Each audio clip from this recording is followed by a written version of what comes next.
In the 2 years since my sabbatical, I've thought a lot about the concept of perspective. Whose stories have I added to my own to widen my perspective of the world? What sources do I trust to provide me with information to deepen my awareness? How often do I encounter points of view that differ from mine and allow them to challenge and expand me?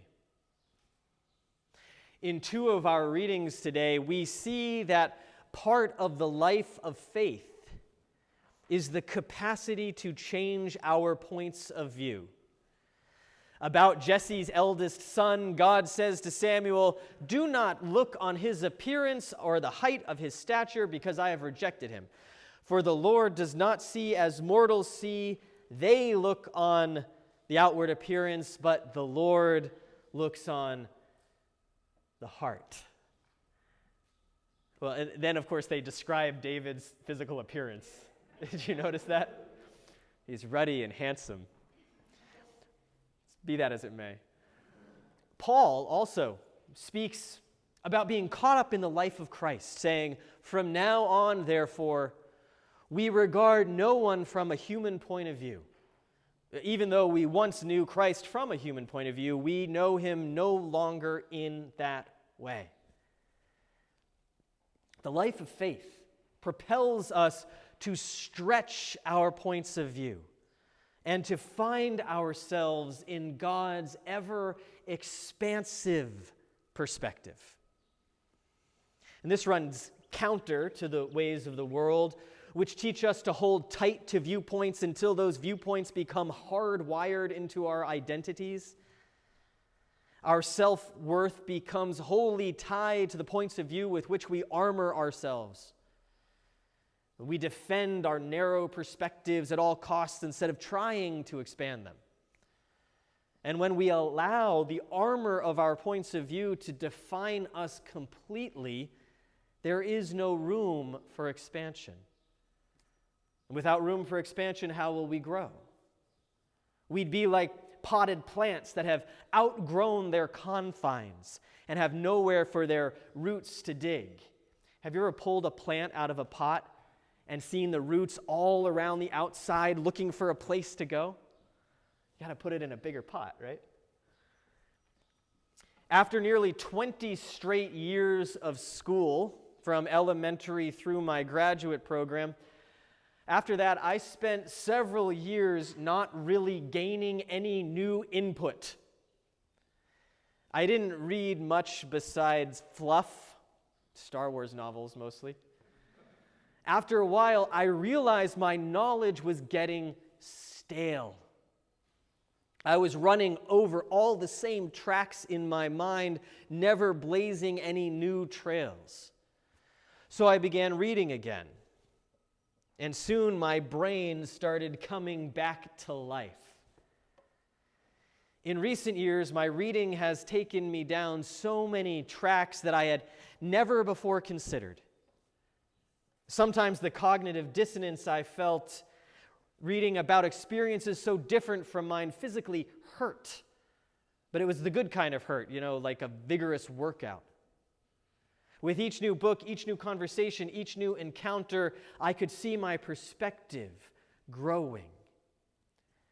I tried to let go of the unexamined truths to which I had clung, and with my hands open, I could now grasp deeper truths that were not new, but were new to me.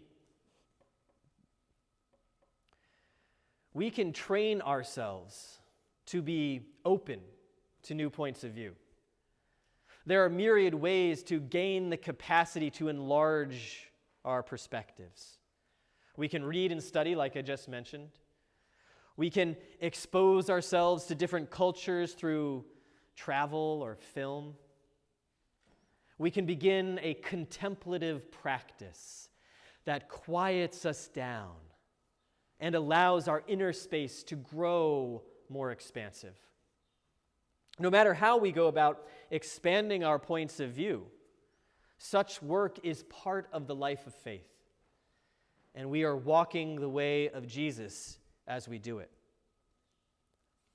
I'd like to share one practice with you this morning, and I guarantee you some of you are going to roll your eyes in a minute. I know writing isn't for everyone. Looking for eye rolls. Oh, okay. I'm still going to invite you to try writing something, though, so stick with me. Many of you know that I'm a novelist. I'm not going to ask you to write a novel. Don't worry. There are many difficult parts to the novel writing process.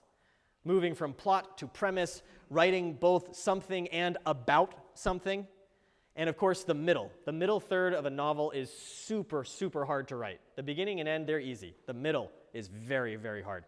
But those items are all the big, broad strokes that you have to keep in mind during the writing process, but they don't necessarily live at the top of your brain in the moment-by-moment activity of putting words on the page. You know what does? Point of view, perspective. That's how I'm linking this to the sermon topic, by the way. My novels all have multiple POV characters. That's point of view characters. Characters through whom the reader lives the story. Chapter by chapter, section by section, the point of view, POV, shifts from one character to the next and back again. Because I have chosen to tell my stories in this manner, I am constrained by what the POV character knows and does not know. Who here has read Harry Potter? A lot of people. Good. There's one point of view character in Harry Potter. Who is it? Harry Potter. It's pretty obvious. That's why he reads the newspaper a lot, so that he can get information about what's going on in the world, right? When you read novels, look for the POV. Now I'm just doing a lecture on POV. Okay, let me get back to this. POV characters need to have enough personality and distinctiveness that the reader knows which one the narrator is with at any given moment. Writing in this manner allows me to explore the perspectives of many characters throughout each novel. In my second fantasy novel, The Halfling Contagion, which is about a pandemic, by the way, I wrote it in 2017. Yeah. The villain is one of the POV characters. Writing him was a real challenge, but one I savored because I got to know the villain. I had to understand him, or else he would have been a pretty wooden bad guy. Writing several POV characters in a single novel is a great practice for holding multiple perspectives in tension within myself. If my characters can view an event from multiple angles, then I should be able to as well. My novel writing, then, is a practice for the life skill of expanding our perspectives by encountering those of others. Even if you don't consider yourself a writer, I encourage you to give this a try. Not a whole novel, just a scene between two characters. I want you to write a scene. It can be fiction or it can be an actual encounter that you've had in real life. Sometimes those are even better to write down. Write it twice. Once from your perspective, or once from one character's perspective, and once from the other character's perspective. If it's a real life situation you're writing down, write your perspective, and then see if you can get into the head of the other person. This is especially great if the thing you're writing down is an argument, because then perhaps you get into the head of the other person and you recognize where they're coming from. Here's a couple other writing ideas, writing prompts. Write both sides of a couple's standard fight about putting the glass on top of the counter instead of in the dishwasher, right? Or write how fans of both sports teams are watching a game. Or think back to a Christmas morning in your childhood and write about it from the points of view of everyone present. This is a rich exercise that I commend to you to practice point of view, perspective, expanding our own, and by trying to get into the heads of other people.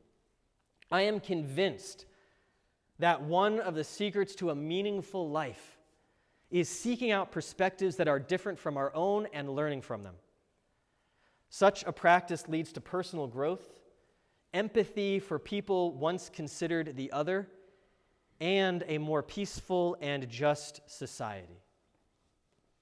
As you interrogate your own experience, take note of the standard sources of your knowledge. What perspectives are missing?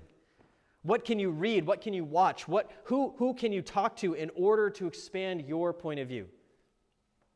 And once you begin engaging this work, your brain and your heart will hurt from time to time. These are growing pains. Don't let your cognitive dissonance propel you back towards that armor of narrowness. Rather, push through to the expansive vista of greater perspective on the other side. This is the work of the life of faith because as we follow Jesus, God invites us deeper and deeper into God's way of seeing things. And God's perspective is the most expansive one of all. Amen.